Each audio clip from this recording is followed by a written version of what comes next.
تو اگر ہمیں اپنی زندگی کا مقصد کلیئر ہے کہ ہم اللہ کی بندگی کرنے کے لیے آئے ہیں، تو ہم دنیا میں کہیں بھی چلے جائیں ہم اللہ کی بندگی اس طرح سے کریں گے. جب نماز کا وقت ہوگا تو نماز پڑھیں گے، جب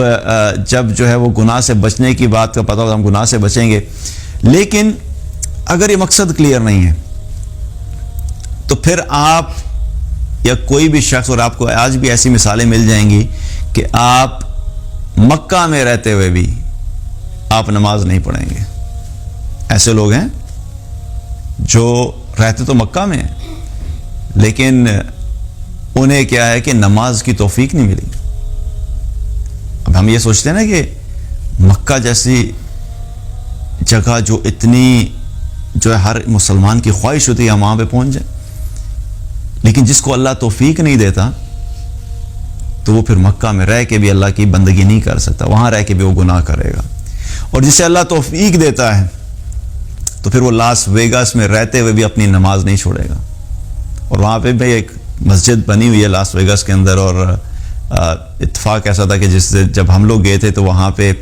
یہاں پر عید کے دن تھے، تو پھر ہم نے عید کی نماز بھی وہاں پہ مسجد میں پڑھی. اور آبویسلی مجھے بڑی خوشی ہوئی کہ لاس ویگاس جیسی جگہ کے اوپر بھی سبحان اللہ کچھ مسلمانوں نے کوشش کر کے اللہ تعالیٰ ان کی اس کوشش کو قبول فرمائے کہ وہاں پہ مسجد بنائی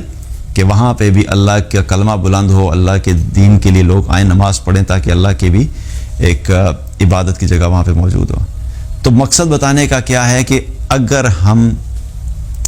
انٹرنلی اس چیز پہ کلیئر ہیں کہ ہم نے ہر حال میں اللہ کو راضی کرنا ہے، تو آپ دنیا میں کہیں بھی رہیں گے، آپ اس مائنڈ سیٹ سے جو لائف گزاریں گے تو آپ کا آبجیکٹو چینج نہیں ہوگا، آپ کے ارد گرد کی بے شک چیزیں چینج ہوتی رہیں. So we need to make sure